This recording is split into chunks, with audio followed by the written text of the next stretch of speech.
దేవరపురం మండల కేంద్రానికి చెందిన బీఆర్ఎస్ మండల ముఖ్య నాయకులు సుందర్ చారిటబుల్ ట్రస్ట్ చైర్మన్ ఏల సుందర్ జూలై 3వ తేదీన మాజీ మంత్రి ఎర్రబెల్లి దయాకర్ జన్మదినోత్సవం సందర్భంగా జనగామ సూర్యాపేట జాతీయ ప్రధాన రహదారిలో పుట్టినరోజు శుభాకాంక్షలు తెలిపే ఫ్లెక్సీని ఏర్పాటు చేయగా గురువారం రాత్రి ఆ ఫ్లెక్సీని కోసిన ఘటనను బీఆర్ఎస్ యువత తీవ్రంగా ఖండిస్తూ బాధ్యులపై కఠిన చర్యలు చేర్చుకోవాలని డిమాండ్ చేశారు.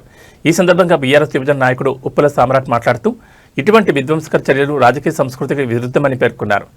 ఫ్లెక్సీ చింపిన దొండగొల్లారా ఇటువంటి చర్యలు సహించేది లేదని, రాజకీయ విభేదాలుంటే ప్రజాస్వామ్యబద్ధంగా వ్యక్తం చేయాలి తప్ప ఫ్లెక్సీలను కోయడం సరైన పద్ధతి కాదని హెచ్చరించారు. ఈ ఘటనకు పాల్పడిన వ్యక్తులను వెంటనే గుర్తించి చట్టపరమైన చర్యలు తీసుకోవాలని కోరారు.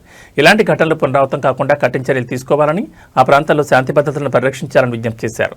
సమాజ సేవే లక్ష్యంగా ఎన్నో సేవా కార్యక్రమాలు చేస్తున్న సేవా గుణం కలిగిన ఏల సుందర్ ఫ్లెక్సీని చెప్పడం సిగ్గుచెట్టని, ఆయన చేసే సేవా కార్యక్రమాలను ఓర్వలేకనే లేదా బ్రిడ్జిపై ప్రమాదాలు జరగకుండా ఇనుప రైలింగ్ ఏర్పాటు చేయించినందుక, బాధిత కుటుంబాలకు ఆర్థిక సహాయం అందజేస్తున్నందుక, కోతుల బెడతో ప్రజలు ఇబ్బందులు ఎదుర్కొంటున్నారని కోతులను పట్టించినందుక, ప్రభుత్వ పాఠశాలలో విద్యార్థులకు స్టడీ మెటీరియల్ అవసరమైన వస్తువులను అందించినందుక, లేదా ఎలాంటి సేవా కార్యక్రమాలు చేస్తున్నారని ఓర్వలేకన ఈ ఘటనకు పాల్పడ్డారని తీవ్రంగా ఖండించారు. ఈ ఘటనపై త్వరలో స్థానిక పోలీస్ స్టేషన్లో ఫిర్యాదు చేసి నిందితులపై కఠిన చర్యలు తీసుకునే వరకు ఆగబోమని అన్నారు. సూటిగా చెప్తున్నా, ప్రజాస్వామ్య విలువలు తెలిసినోడు ఇలాంటి దుశ్చర్యకు పాల్పడ్డని, నీచ రాజకీయాలు చేసే దొండగలకి ఈ ఆలోచన వస్తుందని, కక్ష సాధింపు చర్యలు ఫ్లెక్సీలపై కాదు ధైర్యం ఉంటే ఎదురుగా వచ్చి ఎదుర్కోండని హెచ్చరిస్తున్నారని అన్నారు. ఈ కార్యక్రమంలో బీఆర్ఎస్ యువత తదితరులు పాల్గొన్నారు. జూలై 4వ తారీఖు గౌరవనీయులు మాజీ మంత్రివర్యులు ఎర్రబెల్లి దయాకర్ రావు గారి బర్త్డే సందర్భంగా మేము ఒక ఫ్లెక్సీలు ఇక్కడ పెట్టుకోవడం జరిగింది బీఆర్ఎస్ పార్టీ ఆధ్వర్యంలో. దానిలో భాగంగానే ఇక్కడ ఏల సుందరన్న గారి ఫ్లెక్సీ కూడా ఇక్కడ మేము పెట్టడం జరిగింది. కానీ ఎవరో కక్షపూరితంగా దాన్ని కావలసుకొని కళ్ళు అలాగే ఫ్లెక్సీ లేకుండా చింపడం జరిగింది. ఖబర్దార్ మేము ఒకటే చెప్తున్నాం, ఎవరైనా కూడా ఇటువంటి రాజకీయాలు చేయదలుచుకుంటే ఇతర చిల్లర రాజకీయాలు చేయదు.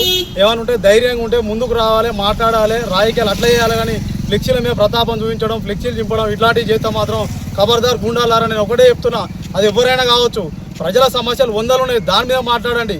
ప్రజలు ఎలా ఉన్నారు, వాళ్ళ సమస్యలు ఏంటి, గ్రామ పంచాయతీలు ఎట్లున్నాయి, గ్రామ పంచాయతీలో ఉన్న సమస్యలు ఏంటి, దాని గురించి మాట్లాడాలి. చిల్లర రాజకీయాలు చేయొద్దని హెచ్చరిస్తున్నా. అలాగే ఈ ఫ్లెక్సీ చింపడానికి కారణం ఏంటి, ఇక్కడ మన దగ్గర 2 రూపాయలకు వాటర్ ఇవ్వడం వల్ల చింపిరా, దానివల్ల చింపిరా, లేకపోతే మన బ్రిడ్జి మూలమలుపులో ఉండి చాలామంది అనేక మంది 10 మంది 20 మంది కింద పడ్డారు, ప్రాణాలను తెగించి బయటపడ్డారు. అలాంటి గ్రిల్స్ పెట్టేయడం వల్ల చింపిరా, ఎందుకు చింపిరు?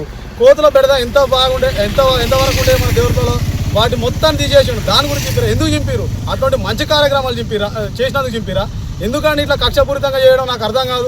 ఫ్లెక్సీల మీద ప్రతాపం ఏంది? మీ ప్రతాపం ఏమైనా దమ్ము ఉంటే మీకు ప్రజల సమస్యల గురించి మాట్లాడి ప్రజల సమస్యలు తీర్చాలి, వాటి మీద ఉండాలి. ఖబర్దార్ నేను ఇదే చెప్తున్నా, రాజకీయాలు చేయదలుచుకుంటే ఎదురుగా రండి, ఎదురుగా మాట్లాడండి, ఎదురుగా చేద్దాం రాజకీయాలు. అంతేగాని ఇట్లాంటి చిల్లర రాజకీయాలు చేసుకుంటా ఫ్లెక్సీల మీద చూపిస్తాం మాత్రం ఇంకొకసారి ఖబర్దార్ గుండాలారా.